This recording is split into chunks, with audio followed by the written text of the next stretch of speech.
Hello and welcome to today's broadcast. My name's Davina, Polity with Davina, and I'm talking about Hurricane Milton. I'm talking about how Kamala Harris, Vice President Kamala Harris, is prepared to deliver federal aid to all Americans who need it. In contrast, sharp contrast to Donald Trump, whose own aides had to show him evidence that there were many Trump voters in Orange County when California was suffering from wildfires and required urgent federal assistance. Before he would sign anything to release aid to California, particularly those orange counties, he had to be shown proof that his voters lived there because he didn't want to help Americans who hadn't voted for him as president. Now, it's an atrocious thing, and we're going to look at some more updates about Hurricane Milton now. So one suggestion is that Florida officials are potentially refusing to evacuate some jail centers in Manatee, Lee, St. Johns, and Pinellas counties. So I'm going to listen to this lady for a minute, 25 seconds. She is exercised about it, and I can see why, because if true, it seems like mass murder to not evacuate jails in the face of a Category 5 hurricane. And we're going to look at some simulations of what Category 5 hurricanes and what 15 feet of storm surge can look like. And then we'll look at some actual video of 9 feet of storm surge. This needs to be on record for every citizen of the United States of America to be aware of what is happening right this moment in the state of Florida. Today is October 9th, Wednesday, and it's 12:44 Eastern Standard Time. There are multiple jails in mandatory evacuation zones, Manatee, Pinellas to name two, where they are not evacuating the jails. This is real. This is not propaganda. And this has happened before. If you remember in Lee County with the sheriff who has now turned out to be the completely corrupt piece of shit. Do you remember that? Didn't want to evacuate Lee County jails either. What about the juvenile detention centers? Are they still there too? Again, this is not propaganda. This is real. This is being covered in Newsweek, in the New York Times, claiming that it is a secure building. There is no such thing in a storm like this. There is no such thing. They have left these people jailed. Please talk about this.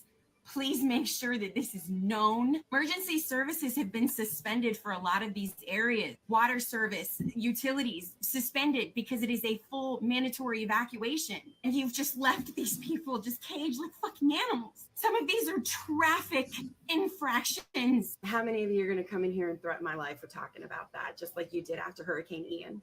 This is happening.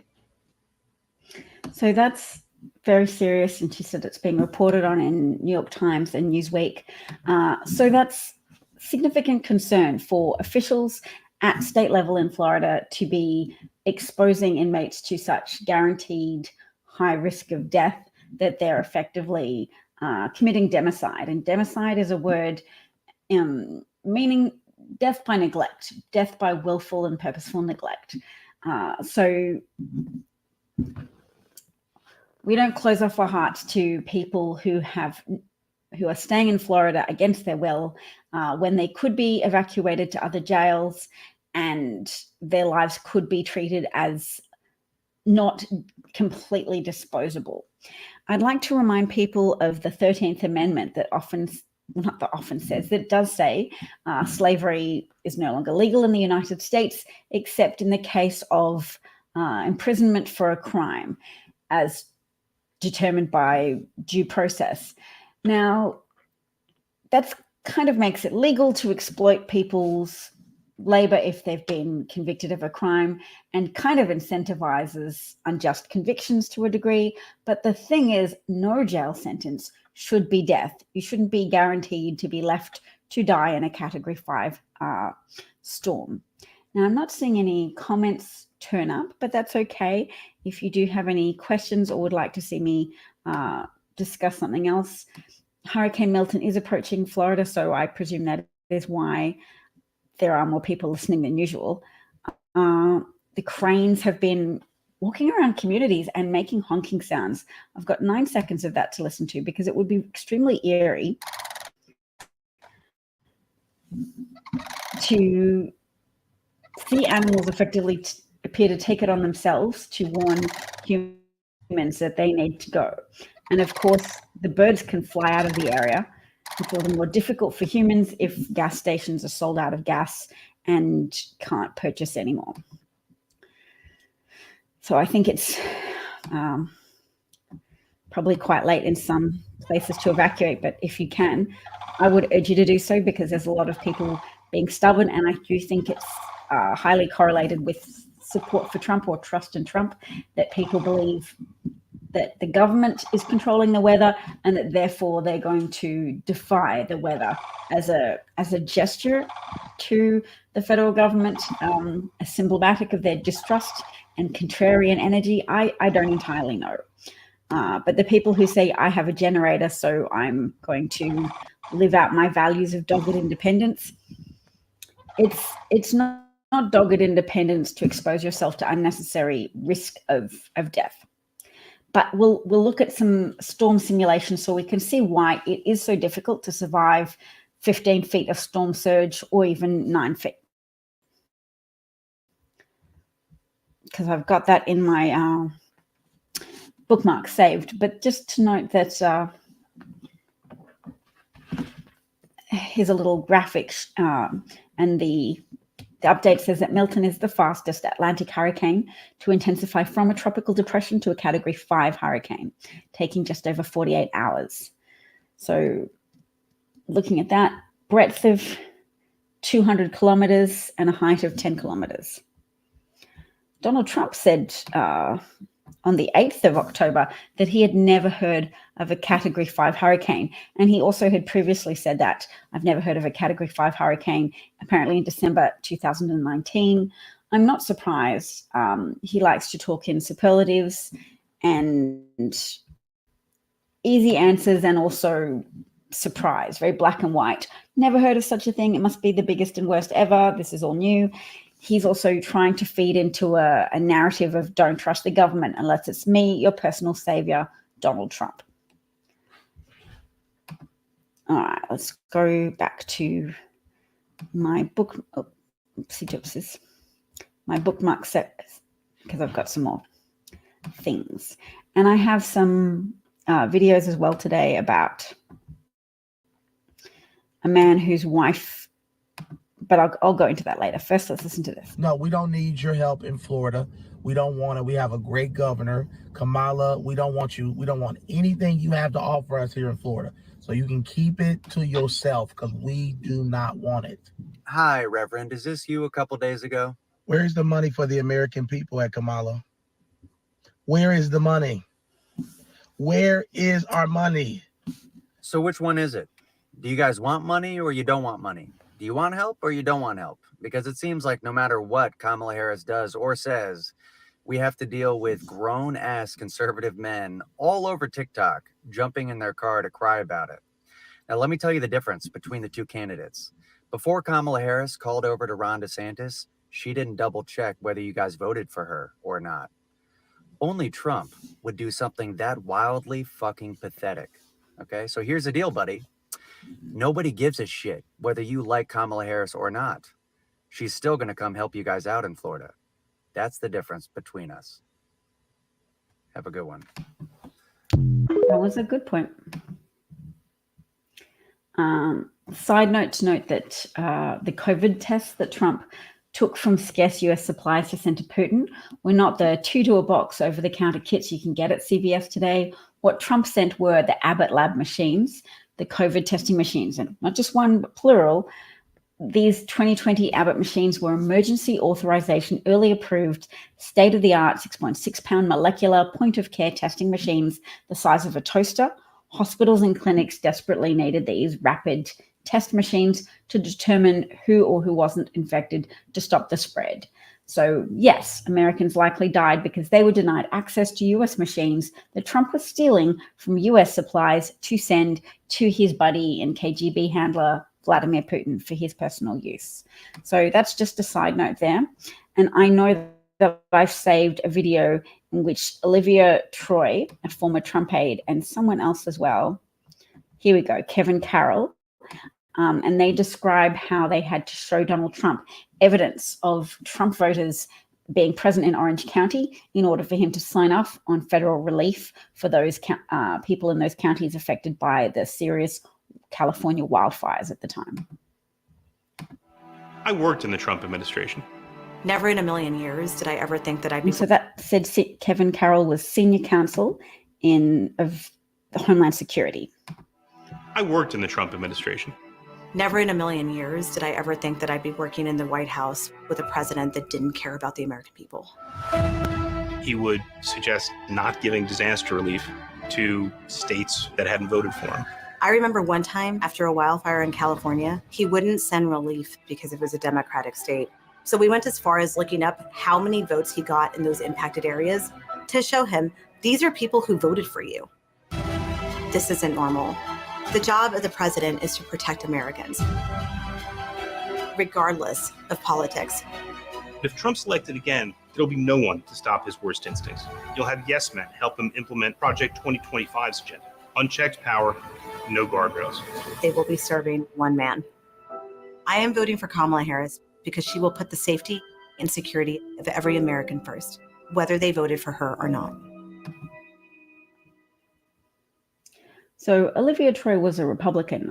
I know that. I remember that because it was hard for her to even understand how a man she was initially so excited to accept a position in his administration. And she's definitely received a lot of harassment and death threats for speaking out about her time in the administration. She worked as an aide for then Vice President Mike Pence. And can you imagine people who wanted to believe that Trump would be a responsible America First president, and then seeing him do the opposite of that, seeing him use the powers of the presidency as a tool to dish out personal favors, to reward people for voting for him, and to withhold federal aid from people in counties that he perceived as not being pro him. So it's the actions of a despot and someone with serious antisocial issues. Oh, I've got to plug in my laptop, which I'll do now. All right. So if you're here, we're still talking about Hurricane Milton, and we're talking about the need for federal aid to be distributed to Americans in need. It's a problem that's only going to intensify over the coming years because we're on a climate change trajectory at the moment that results in a warmer atmosphere. Greenhouse gases, carbon dioxide, even water vapor have trapped a little more of the sun's rays that have reached the Earth, and less of those reflected rays are able to escape back out into space because of this encasing layer of carbon dioxide, methane, etc., that have properties to increase the amount of heat trapped around the Earth. And it can be very gradual and incremental, doesn't matter. The small increases in the Earth's temperature in different areas of the globe result in more moisture that then evaporates from the ocean and is taken up into storms. So storms, yes, have always existed. They are now more intense. They are now more frequent. Extreme weather events are now more extreme. And this process is on an exponential path of increase, which is why it is so important to continue to vote for pro-democracy, pro-solution candidates, people who will at least give humanity, give our civilizations, give our communities and our countries a chance to exist for our children, even as stewards of our children's future, to vote for responsible leadership that seeks to do our best to mitigate this problem that's an unintentional byproduct of our success as a species in terms of technological development. Hooray for us, yes, but industrialization has this byproduct of releasing a lot of additional heat trapping gases into the atmosphere. And we have alternate methods of energy generation that can be subsidized in their infancy, just as you support children as they grow and mature. And the Biden administration, the Biden-Harris administration, has taken significant steps to help support the growth of non-climate change exacerbating energy technology. And that's so important because the US is still a world leader. It has the most geopolitical influence of any country in this world. Even California as a state is the 5th largest economy in the world, because for all the problems associated with being a successful state and being relatively compassionate and relaxed, that you can sometimes get higher levels of homelessness in cities where the state is warm and drug use is not as strictly penalized as it may be elsewhere. Sure, liberalism isn't always perfect, but liberalism at this point in history is at least a good faith attempt to address the problems associated with human nature, whereas fascism is a strategy for not solving the problems associated with human development and human existence. Fascism is a political strategy for self-enhancement that involves catalyzing and weaponizing the worst impulses of human nature in terms of fomenting hatred, envy, grievance, etc., and turning them into a good feeling of moral clarity, a good feeling around willingness to use violence, and empowerment to believe that you're part of a special movement with a special leader that leaves you resistant to evidence and more likely to engage in self-harming behaviors such as refusing vaccines or refusing to evacuate, to follow evacuation orders from local officials, and saying, I've got a generator, I'm going to stay put. I'm not some kind of self-indulgent liberal person, and I believe in Donald Trump. So you can see why Donald Trump is trying to foment a conspiracy in the minds of his supporters that FEMA is not helping, or that FEMA is worse, actively subverting people's efforts to help themselves. He's fomenting those conspiracies, A, because every accusation is a confession with Donald Trump, and he was subverting the efforts of health officials to help people during the pandemic of 2020 and 21. Early 2021. He was definitely appropriating resources and definitely sending some of those resources, at least overseas, to his buddy Vladimir Putin for his personal use, and also to favor some states over others, depending on who he felt kindly towards. Not as a president who led to benefit Americans, but as a president who sought to maximize his chances of holding on to political power by doing favors for, by corruptly withholding from states that he was angry with for not voting for him, or that he didn't believe would vote for him in the future. He's like, what's the point in helping them? They're not going to vote for me. So for him, the duties of a president, following the Constitution, trying to help people live in peace and prosperity, that was secondary to his personal agenda of prolong my access to power and influence and wealth.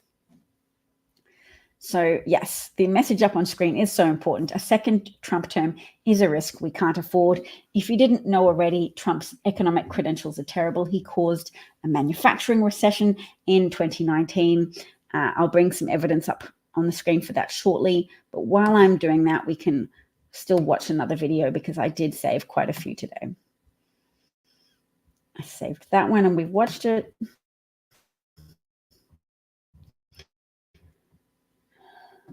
Oh, this is Biden, who's not a vegetable. None of the hugely disparaging conspiracy theories that Trump promotes about Biden are true.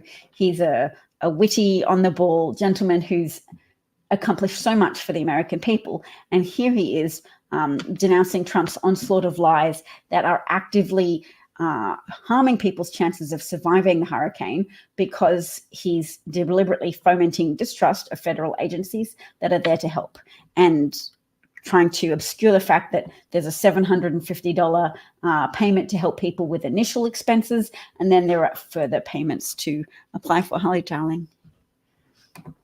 Former President Trump has led the onslaught of lies. Assertions have been made that property is being confiscated. That's simply not true. They're saying people impacted by these storms will receive $750 in cash and no more. That's simply not true. They're saying the money is needed for this crisis is being diverted to migrants. What a ridiculous thing to say. It's not true.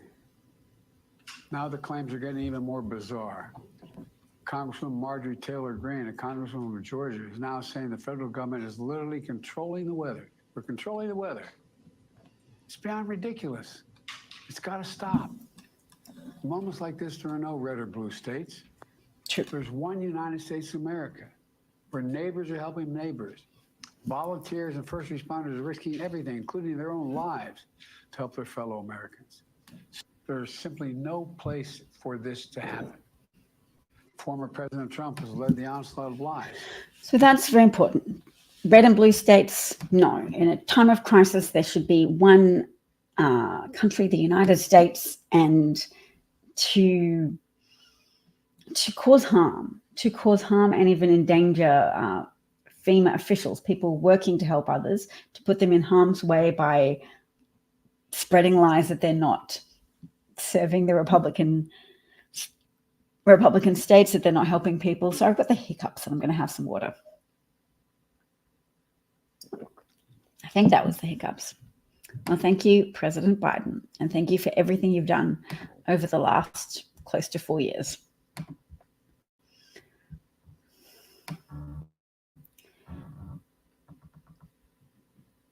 Oh, this is just a note about Trump's tariffs. So we can look at that while I'm bringing up the LA Times article from 2019 that notes there was a manufacturing recession. I often bring this up in my broadcasts because I need people to see that even though Trump blames COVID for what happened to the economy, or he skates over it and hopes people's short-term memory blindness kicks in, it's very much the case that Trump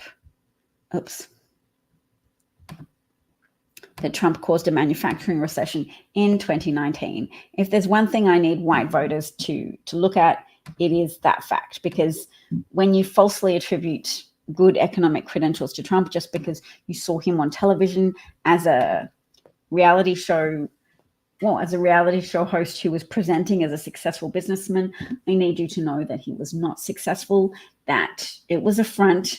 Don't believe reality television. There's a lot of work done behind the scenes. They purchased office furniture to make his shabby office look more classy.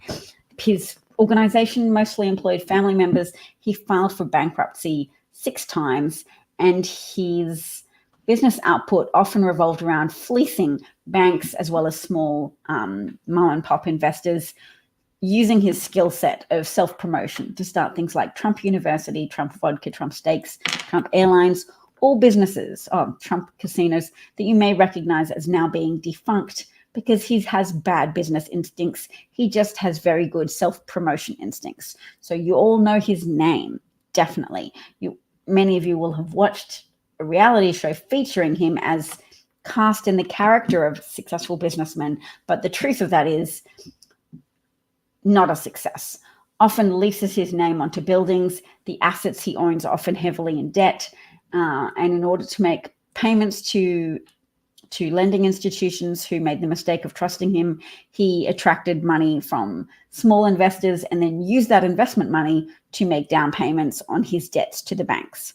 So the man is good at money laundering. The man is good at pandering to powerful people in order to curry favor with them.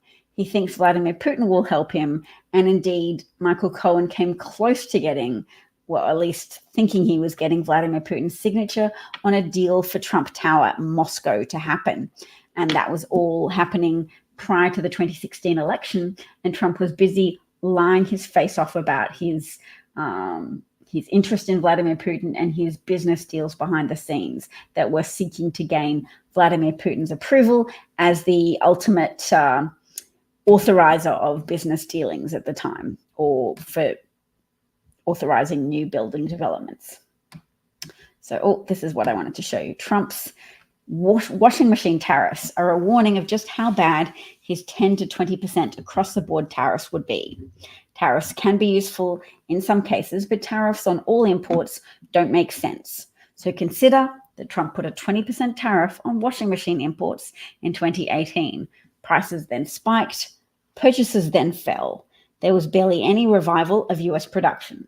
So ostensibly, Trump saying, I'm putting this tariff on to support American industry. What happened?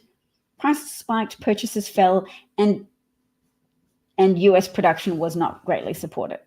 Prices only came back down when Biden lifted the tariff in 2023. So if you can see this little graph here, this is when tariffs expired and then the prices fell. And the arrow over here shows when tariffs were imposed. So all of this price rise, all of this upwards trajectory in the price of washers and dryers, Trump's tariffs, and have I put the... Oh, nope. I was gesturing to a graph and it wasn't up on screen. That's okay. I can remedy that. I will show you the graph that I was just referencing. This is by an economist called Heather Long. She is, who does she work for? Washington Post? Yes, she's the economic columnist for Washington Post. Of course, if you're a Trump supporter, your brain is likely to be untethered from any of our shared reality because, like Hitler before him, denouncing the Lügenpresse, Trump has also denounced the fake news, and you have lost the ability to trust even reputable media sources. I mean, a lot of reasonable people nowadays sometimes are distrustful of a corporate self-interest bias affecting what the media might choose to report on. But when you have reporters investigating individual fact circumstances and reporting on that, it's extremely egotistical to just denounce all of that reporting in favor of Donald Trump's version of the truth, which you should know by now is whatever's convenient for him in the moment.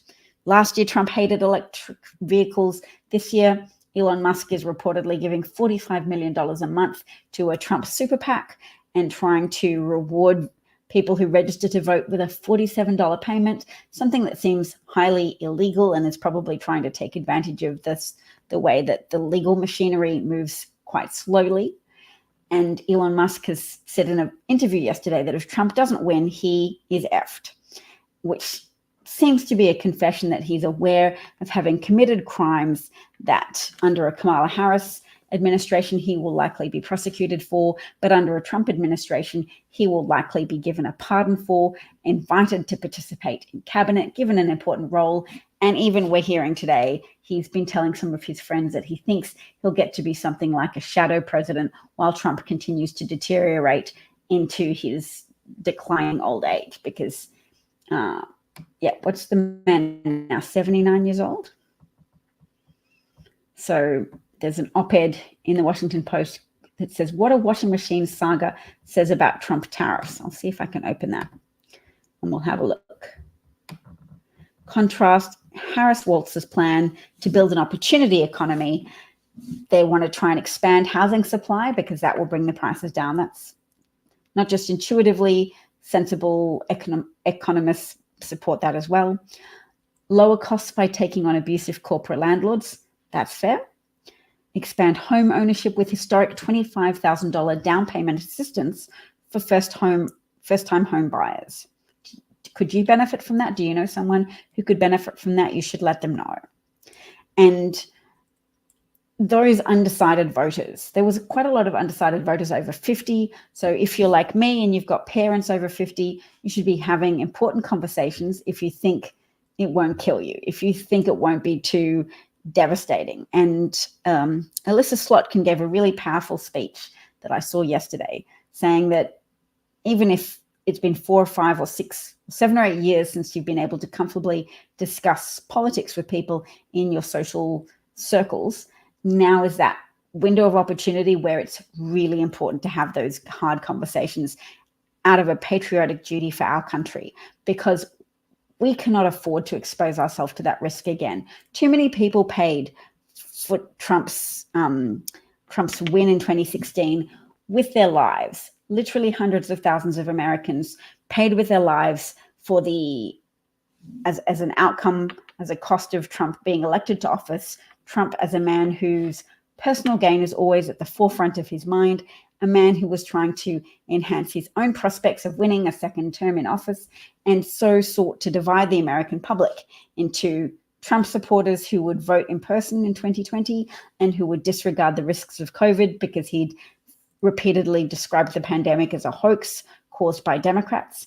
And then Biden voters who would be more likely to just distrust Trump's assurances that the pandemic was not a serious threat, and would be more likely to try and exercise cautious behavior, avoid being in public spaces with other people, and would be more likely to vote by mail. So Trump knew that various Republican legislators had pushed for laws that involved mail-in votes being counted after the in-person votes were counted, leading to the emotional ingredients for an insurrection for people who trusted Trump to see the early counting of the in-person predominantly Trump votes and say, yes, Trump's victory is in the bag, and then to believe him, to be primed to believe him when he then said, well, it's clearly being stolen from me.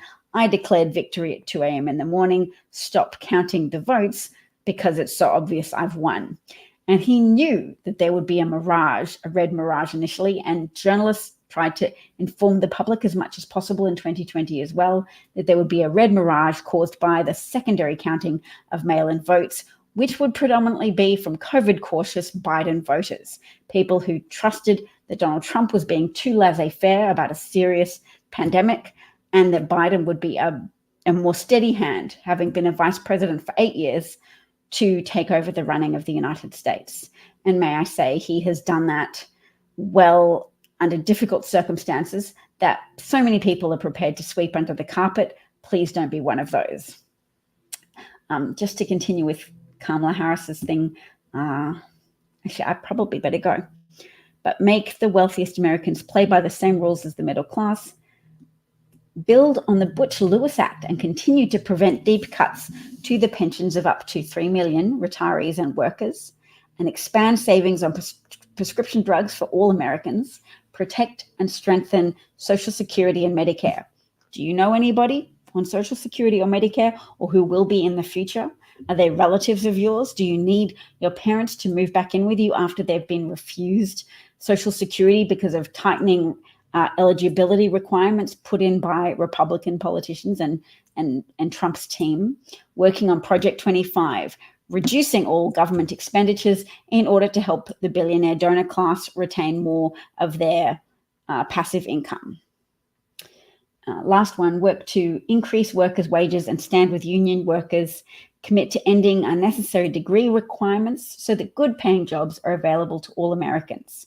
That's really important, because gatekeeping good jobs that have health insurance and other benefits just for people who've had the family support to get a 4-year degree, when strictly speaking, the job doesn't really require a 4-year degree, and you should be able to progress with on-the-job training and a commitment to learning and bettering yourself. That's a wonderful step forward that Kamala Harris is prepared to take. And balance making the tax code fairer while also encouraging innovation and investment. So that is a beautiful summary, or what I will do today for Kamala Harris's plan. Let me see if damn it, spilled some water. I mean, dang it. Now I need to get a tissue, because that will make my books a little bit wet. Now, my sympathies go out to people who may lose houses, their homes, livestock, their pets. I'm just drying off my books because I spilt my drinking water accidentally.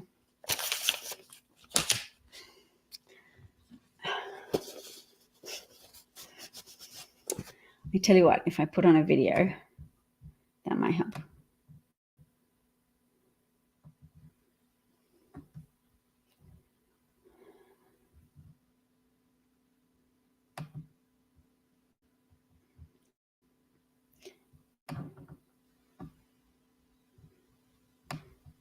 Ooh. Yes, we're going to cover a little bit of reproductive rights at the moment, because one doctor made a helpful video because Donald Trump keeps telling people that Democrats allow for abortion up to the moment of birth. And the thing is, whilst you're hosting an unborn baby, your health can be compromised. You can be carrying a dying fetus that can cause your body to go into sepsis and you to lose your life to uncontrolled infection. So yes, you should have legal abortion up till birth. Any moment that could jeopardize your existence, you should be able to, as a sentient, autonomous human being, choose to not gamble with your own life and choose to maximize the chances that you can return home to the family that loves you, but potentially the children that you're already caring for and that need you and whose lives will be immeasurably worse off without you. So the lies that Donald Trump always tells as part of an inflammatory smear campaign against Democrats. Let's listen to what this doctor has to say.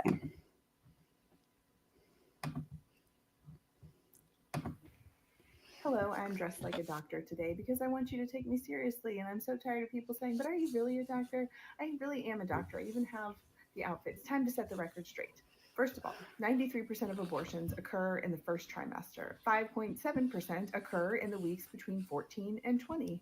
Less than 1% of abortions occur after 20 weeks, and usually those are when a woman gets their mid-pregnancy ultrasound, which identifies congenital anomalies that are not compatible with life. And these instances are by definition tragic and heartbreaking. These women must have choices. Late-term abortion for convenience is not a thing. And on the subject of infanticide, or what the GOP lovingly calls post-birth abortion, this is also not a thing. And I'd like for any of you who are wondering, is this really a thing that happens, to ask yourself what this would look like. So picture yourself in a birthing suite or in an OR where C-sections occur. The baby comes out and someone, I don't know, the mom, the father of the baby, I don't know who has the authority to dictate that the healthcare team is then to murder the newborn baby. And then just some member of the healthcare team who's just there to help with the newborn baby is all of a sudden going to turn into a murderer. This does not happen. Please tell your friends, your neighbors, your colleagues, your relatives, random people at the grocery store. Late-term abortion for convenience is not a thing. And after birth abortion is also not a thing, which is something we shouldn't have to say, but here we are. So anyways, please go vote. I mean, the thing that they try and distort when they say after birth abortion is usually the palliative care that's given to babies who are born with a condition incompatible with life. So babies born, say, missing a kidney, incomplete acephaly, incomplete skull, something terribly, terribly wrong with them, causing them the minute they leave the womb, they have maybe minutes or hours to live. And palliative care is when you don't try and intrusively prolong that baby's life, but you allow for the parents to hold the child and comfort it in its dying minutes or even hours. And you just let the family exist in a room together and spend that time together. And maybe even have a photographer to capture the moment so that they can sorrowfully but poignantly remember their wanted infant. So women are not having abortions for convenience. They're not having elective abortions in the third trimester. When those abortions do occur, as Pete Buttigieg memorably said, it is often the worst moments in these families' lives. And to have that mischaracterized as being murder by the parents and complicit healthcare providers is such a tragic and disgusting way to behave, but very typical of fascists who do use distortions, fear amplifications, hate mongering in order to emotionally ramp up their followers and cause them to detach from reality and be unable to process likelihood of events and evidence of health officials, healthcare providers being literal murderers who would murder a newborn baby, and that the families would just be okay with that.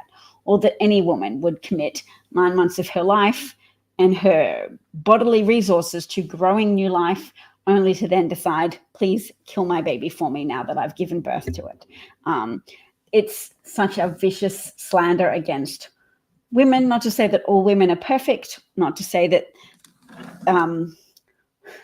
no woman has ever committed a crime or done anything wrong or committed infanticide, because that has occurred.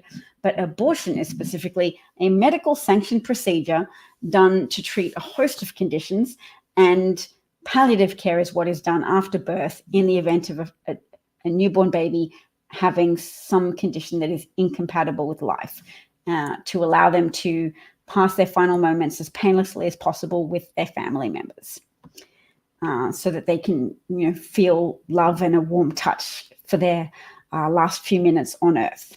So Thank you to Dr. Annie Andrews. I know she's a doctor, but also previously I think a candidate for Congress, but at the moment she's CEO and founder of Their Future PAC, the only PAC for kids.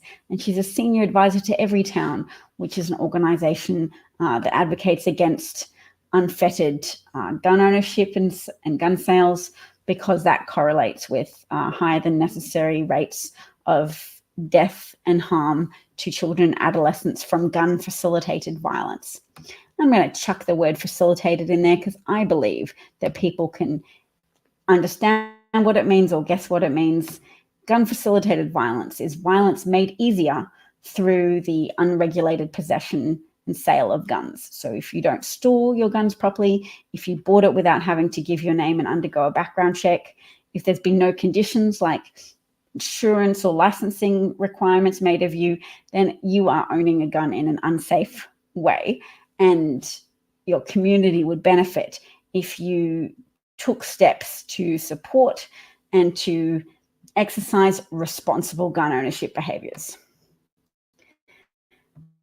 Here is Ryan Hamilton's story. I'm going to get everybody to listen to that because you hear a lot from women like me who say, I personally refuse to be collateral damage in the Republican pursuit of power through appealing to the performatively pious and the performative morality of people who claim to care so much for life that they would remove medical choices and remove the legal rights of sentient women and girls who are pregnant and who going through pregnancy and labor encounter significant risks to their person and should be able to exercise choice about whether or not they want to carry a dying baby to term, whether or not they want to sustain a newly conceived embryo until it's a actual baby. And I don't want to dehumanize a fetus by saying it's not a baby, it's a fetus. Sure, fetuses are unborn babies because I've been to baby showers and gone, hooray, what's your baby going to be called? And I've used the term baby to refer to a fetus. So I know unborn baby and fetus can be used interchangeably. I know that abortion is taking the life of an unborn baby, but if it's a choice between me or the unborn baby, I might choose to prioritize the unborn baby, but it should be my choice and it shouldn't be a government compelled decision that is made for me that I never get to decide for myself whether or not I want to continue with something that is endangering my life and my health. And that should go for all women. It should be up to them if they want to make a gamble in favor of preserving their own chances of survival, or if they want to sacrifice their chances of survival in order to maximize a baby's chance of survival. Hi, sweetie. Big broadcast from mine. Thank you, darling. All right, Ryan Hamilton. So please listen carefully to his story. These are the steps I took through our bedroom into the bathroom where I discovered my wife, unconscious, cold, and lifeless in a pool of her own blood. She bled for 4 days after being denied the care she needed because of the Texas abortion ban.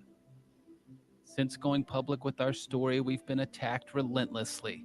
Liar, political propaganda. If that really happened, name the hospitals. This is SurePoint Emergency Center in Stephenville, Texas.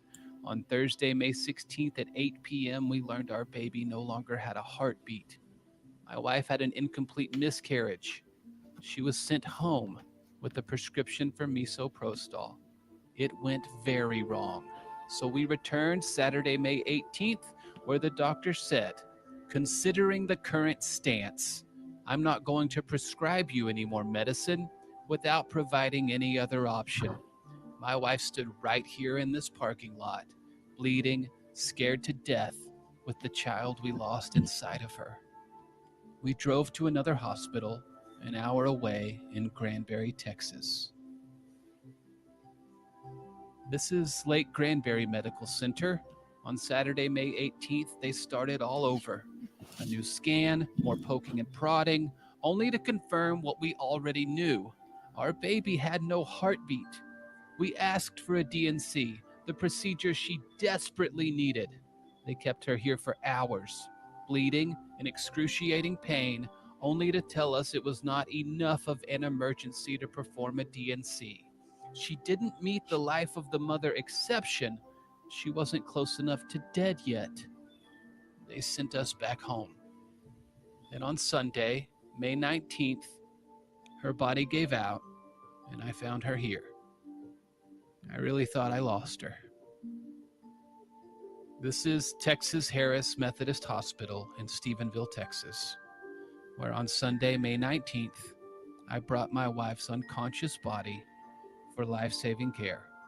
This is the only place they didn't hesitate to help her because she was finally close enough to dead. Losing a child is a different kind of heartbreak. It's impossible to explain. We didn't get to celebrate a new birth or take newborn photos. Instead, we will carry the trauma of this torturous experience for the rest of our lives, especially my wife.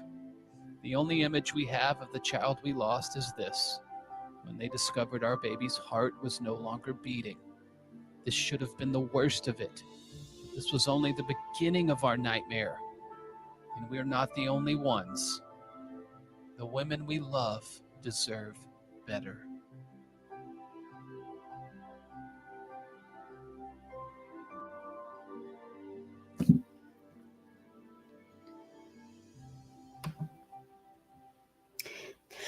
That is a powerful case for why, if you're a man and you have ever met a woman whose existence you respected, literally any woman, your mother, a sister, a casual acquaintance, go, if you've ever respected any woman you've ever encountered in your life, even if some of them have broken your heart or upset you, or your elementary school girlfriend turned down a tulip from you, if you understand that no one should be a second-class citizen with relation to access to medical care, then you would say, yes, a woman should not be compelled to bleed in a parking lot until she's hemorrhaged so much that she passes out from blood loss in her own bathroom, so that she can then be brought back to an emergency room and be pronounced sufficiently close to death to qualify for treatment.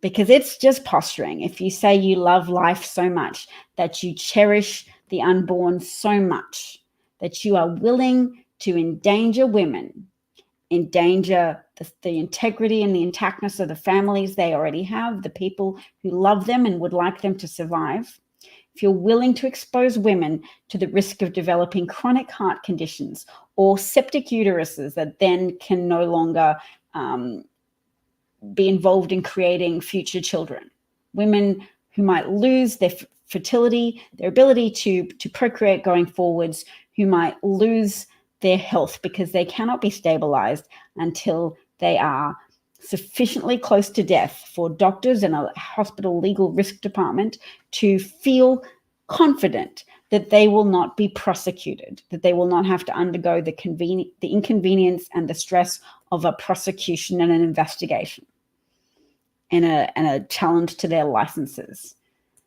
from prosecutors who may be vigilante prosecutors with no concern for the lives of women, and who may be keen to exercise a chilling and a deterrent effect on the provision of healthcare to women. Because pushing women into second-class citizen territory is what happens when you give the fetus legal rights that directly compete with its host parent. Because imagine getting a cancer diagnosis. Can you get treatment? No, you're pregnant. You might wish to say, well, actually, I want to survive this cancer. I've got Cindy and Maybeth waiting at home for me, and Johnny. So yes, I'd like to make another sibling for them, but I have to say goodbye to this 11-week-old baby because I have a cancer diagnosis. I need to get everything the doctors think appropriate to treat this cancer and allow me to give my shot, to shoot my shot at life. Imagine being told, no, you can't terminate that pregnancy, which is what you'd have to do to qualify to receive chemotherapy and radiotherapy. They can't treat your cancer whilst you have an ongoing viable pregnancy. It would not only kill the cancer, it would cause potential deformities and death to your unborn child. So you have to have an abortion before you can receive treatment. Do you think cancer diagnoses never happen to women? There are a lot of women in the United States. Cancer diagnoses happen to pregnant women. And some pregnant women might choose to forego cancer treatment and say, fingers crossed, I beat this cancer. I trust in God. Me and the baby are going to make it through this. Or even if I don't, the baby will make it. And I'm sure my husband is going to be so happy and willing to bring up these children by himself. And maybe he will. Maybe he'll remarry. But let it be that family's choice. You cannot impose on them a death sentence for the mother, or at least a significant gamble with death, because you say, if you're pregnant, you cannot have a termination unless your life is immediately under threat. So you're going to die today. Cancer isn't a you're going to die today type of threat. So that's not going to qualify you for an exception for the life of the mother in many states. Or if it does, you might have to undergo a protracted legal battle. All right. I think this broadcast has probably gone on for long enough, so I'm going to say goodbye. Thank you to Ryan Hamilton so much for sharing his story, for taking the time to go and visit all of those different medical centers that he took his wife to in an effort to save her life, and she was not able to get treatment until she was unconscious from blood loss, and her husband put her unconscious body in their car to drive her to another emergency center so that she could get treatment. Look at this. On February the 7th, 2020, the State Department sent 17.8 tons of medical supplies, including masks, gowns, gauze, and respirators to Wuhan. Trump, because of his manufacturing recession, which you may have heard me mention earlier, was so keen to kiss up to President Xi to gain his signature on a new trade deal with China so that he could drown out the media narrative about the manufacturing recession that was starting to build up and snowball and would have soon made it into the national consciousness. Trump needed to nip that story in the bud. He needed President Xi's help. Trump is always beholden to somebody because he doesn't take actions to benefit the American people. He takes actions to benefit his chances of staying in power, because he doesn't just need to stay in power, he needs to stay out of jail. He needs to continue his grift. He needs to keep stoking narratives that actual government is no good. Only Trump and his whimsical responses to things are the way forward. So here are the American health professionals dressed in garbage bags for protective gear, whilst Secretary Pompeo was saying, we have coordinated with US organizations to transport more humanitarian relief to people in Wuhan. Like the Chinese government had resources to take care. America didn't really need to lift humanitarian aid in form of protective gear to Wuhan, but it did so because Trump was seeking to curry favor with President Xi. Why? I'm speculating, but we know he got his signature on a trade deal in January 2020. And if you need to see it again, let me bring up this headline. It's a headline, not of my creation. It's a full story still available online about the manufacturing industry being in a recession, and it's dated October the 11th, 2019. Let me just make that super duper big and clear for people. Trump is a terrible businessman. He is terrible. Here we go. So here's the headline again. Manufacturing is now officially in recession despite Trump's vow to boost industry. Look at this, October 11, 2019. His first 2 years in office, his standing with many voters was buoyed by a surge in manufacturing that helped create millions of jobs and undergirded the US economy. But the less noticed impeachment, it said, may be dominating the news, but the less noticed industrial slump ultimately could pose a greater threat to Trump's re-election. So when a pandemic was hitting America's shores, was Trump concerned with the threat to his re-election or the threat to American lives? He always puts American lives last and his own re-election prospects first. And now he doesn't even need re-election prospects, because if he got in for a second term, he doesn't have to have any more elections because he wouldn't be eligible for it. Guess what? Guess what he needs to do? Just keep up a cult that poses a threat of violence to everybody who opposes his indefinite stay in office. So if Trump had managed to succeed in overturning Joe Biden's election victory in 2020, Do you think he would have ever left office willingly after that? If you subvert an election, if you're able to exercise power enough to defeat a centuries-old system of democracy, do you think you then go, okay, but yeah, in 4 years, I'll step down? No. If Trump had overturned the results of that election, there wouldn't have been any more real elections in the United States.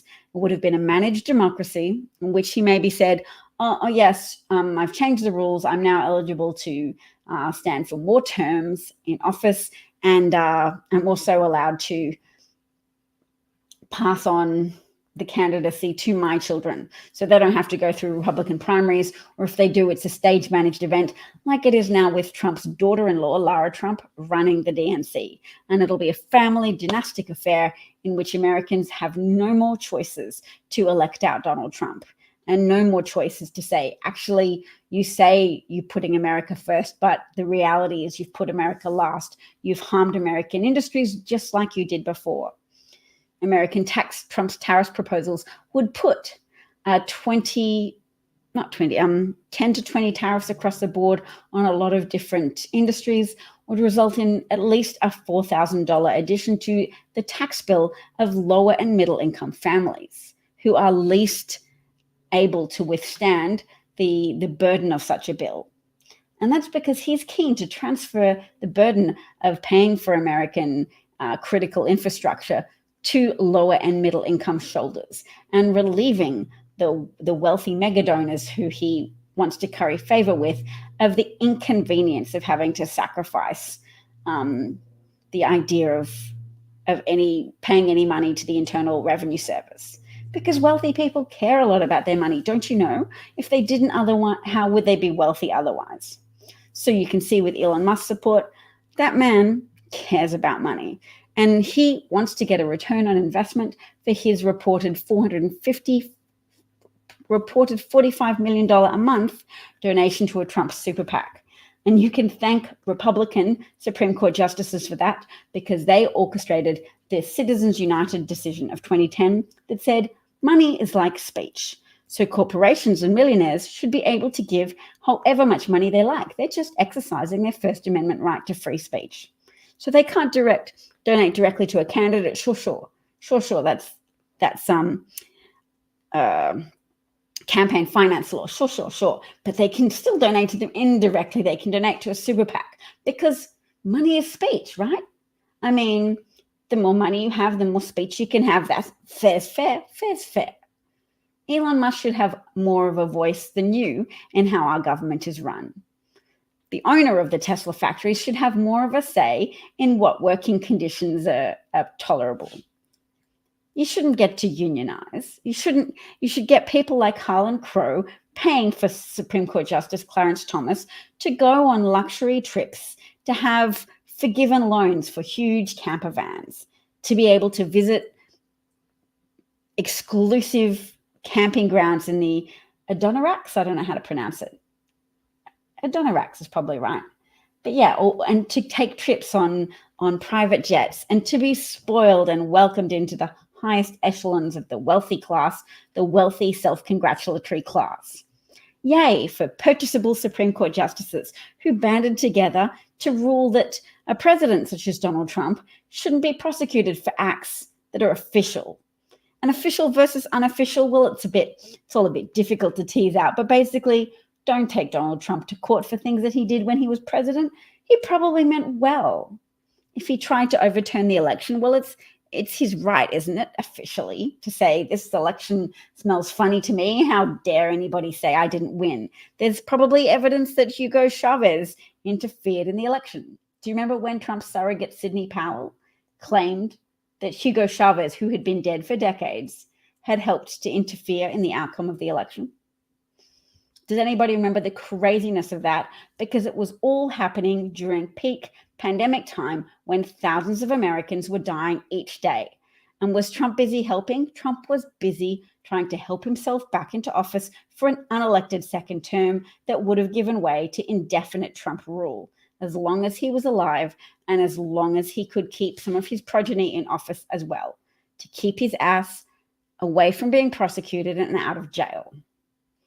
I hope you've enjoyed this broadcast today. That's more than I can expect any reasonable people to listen to me. So thank you for tuning in. Tell your friends and family to look up one easy article if they need evidence that his tariffs are dodgy, that he was highly motivated to mismanage the pandemic initially in order to sound cute and sweet and demure and mindful to the man he needed a favor from, President Xi. And he needed a favor from not to help the people of America, but to put Americans last and Trump's re-election prospects first. And he always does that. Californians need help after a wildfire. Well, they didn't vote for Trump. So his officials have to try and talk him into it by showing him numbers of Trump voters in Orange County to help reconcile him to the need to give those American citizens aid. Now, if you support Trump, you're likely to have lost your grasp on reality enough that you've started to believe that the government has hurricane machines that they just deploy against Florida for some reason. They just really don't like Florida. So they're using these huge, powerful weather controlling machines. I can't even with you people. I cannot even. You probably aren't even listening to this broadcast because it wouldn't be your cup of tea unless you enjoy the friction of listening to someone who knows what a con artist, grifter, fascist, America last person Trump actually is, who can see past the glamour of his gold toilet and his many seasons on a reality show TV. And let's be honest, that's why you trust him, isn't it? Because you are incapable of distinguishing between reality television and reality. Thanks for listening. Tune in again. Make sure you're registered to vote. Please take friends. Please talk. Have difficult conversations with your friends and family. I'm resolved to do so myself.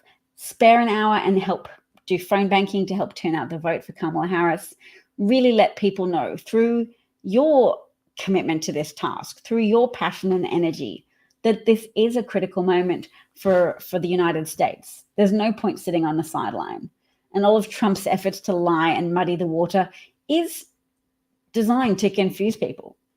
But if you're smart enough to respond to those efforts to make you sit at home rather than vote for Kamala Harris, to make you confused enough about what's really going on, if you're smart enough to go, well, I see you trying to BS me, I see you trying to bullshit me, and that strengthens my resolve to vote so that a con artist grifter is out of office, is away from power, does not have the ability to hurt us anymore by lying to us about what a pandemic is like, so that even if we can see through it, we may suffer the emotional pain and loss of relatives who listened to him and refused to be vaccinated or refused to stay home before the vaccines came out or refused to take any safeguard measures because they trust a con artist. They trust a snake oil salesman. They trust a reality television businessman who in reality was not a successful businessman, who's always been heavily in debt to different degrees, and whose specialty skills involve ripping people off, ripping off the students who were enrolled in Trump University, and whom he eventually settled a collective lawsuit for $25 million with, after promising during the election that he wasn't going to settle because he was right and Trump University was wonderful and amazing and good value, excellent value. Do you still believe in Trump? Look up what was the legal outcome of that case. Was he telling you the truth when he said Trump University was great and that his students were all 100% satisfied? Was he telling you the truth when he said the Presidential Records Act allows him to take home whatever he liked after leaving office? Is it true? Is that what the Presidential Records Act says? Presidents can take home whatever they like. Because it's not true, is it? You know it. And you know that somebody capable of telling lies at that scale and not like just a little self-promotion exaggeration. Because some politicians will do that. They'll say, I was at the top of my class, and maybe they were only in the middle of their class. Look, it'd be great if they were more honest about it, but people are tempted, even if they don't realize it's a lie. People's brains self-aggrandize a bit.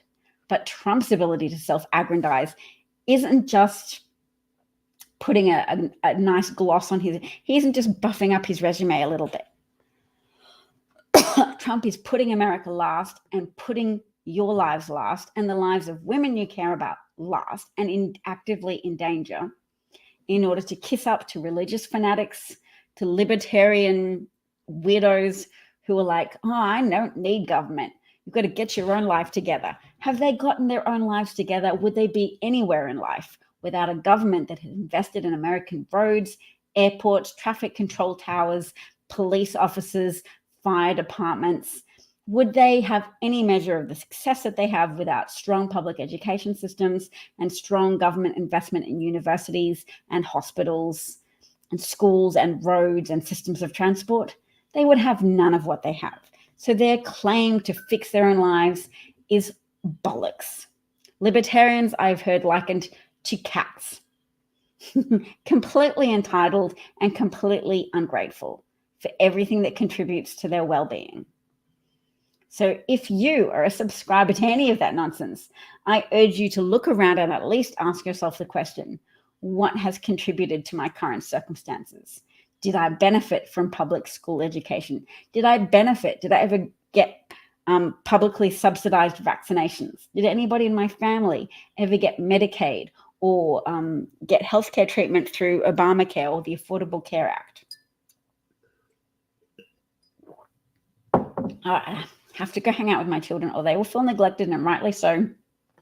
Donald Trump neglects America and endangers America. Kamala Harris has plans to increase the supply of cheap housing, to punish people who enter into a cartel, to increase to break the law in order to increase prices. I mean, price increases are okay. They happen. Sometimes there are chain disruptions. Sometimes goods become more desirable. Supply, demand, blah, blah, blah. Those are forces that are naturally occurring. But what's actually actively against the law is illicit agreements to engage in monopolistic behavior, to secretly go, hey, look, let's all raise our prices at the same time. She's a prosecutor, a career prosecutor who has helped take on banks that were engaging in fraudulent behavior to squeeze their customers out of money that they shouldn't have to pay. And the Biden and Harris administration has done that during its tenure as well in office to try and introduce measures to reduce junk fees, to roll back the payments, the tertiary education payments, the college loan repayments that have had compound interest over the years, so that people who've paid back the amount they borrowed have been squeezed by ridiculously exploitative loan terms. And the Biden and Harris administration has helped sort that out for so many people. And the Republican appointed justices at various levels have sought to prevent that from happening, to make people still in their 50s, 60s, 70s, still trying to pay back usurious, USURI, anyway, whatever, exploitative loan terms that have left them owing more in interest than they ever owed initially. So they've paid back their loan already. And if you've already paid back the sum of money that you borrowed and a reasonable amount of interest, the Biden-Harris administration can move forward with measures to help you get financial relief so that you won't have to keep paying off until you're dead and leave your debt for your children to inherit.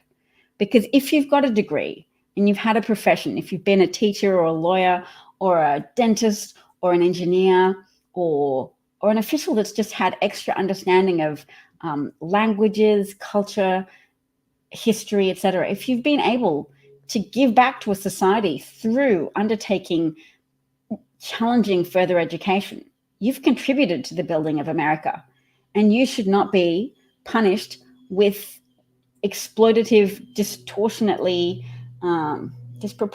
punitive loan terms. And we're sorry that happened to you. Thank you.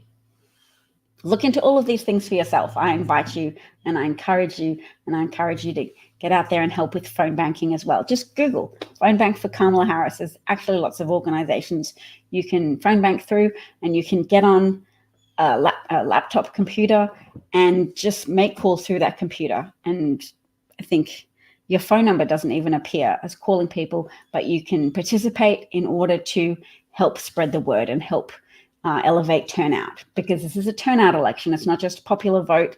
America has the electoral college system, a holdout mechanism from historic conciliatory measures made to help reassure slave owners that even though there were more abolitionists than there were pro-slavery people, that they would still be able to hold the balance of power and to ward off any efforts to overturn the legality of slavery. That's why we have the Electoral College. It was to disproportionately appoint electors to states with fewer people but more non-voting slave people, so that they could be counted in a population, and that those population tallies could translate into points in the point system in the Electoral College, and then winner takes all have different states. It's just to make it all more convoluted and difficult so that you have to have white people in every state to get to a certain proportion in order for a candidate to win. And Democrats actually haven't had a majority of white voters since a Democratic president, Lyndon B. Johnson, voted in for a Civil Rights Act, because too many white people have a residual attachment to a dominance mindset, a white Christian nationalist dominance mindset that makes them feel like they're being disloyal to a tribe if they vote for the Democratic Party. But for those voters who were able to vote for Obama, who voted Obama and then Trump, those are the kind of people who are susceptible to the glitz of a reality show businessman, who have struggled to differentiate between a reality show and reality. And I wish those people better judgment going forwards. But talk to your friends and family. Maybe just tell them that easy sentence. There's a difference, Mom. There's a difference, Dad, between reality television and reality. And just check it out, because there was a little reporting on it, not much. But if you use your internet to look up manufacturing recession 2019, you'll see what happened before COVID and what Trump has planned for the American economy again if he's reelected. Vote Harris Waltz. Turn out, take your friends and family. Phone bank if you can. See ya. Hopefully see you same time tomorrow.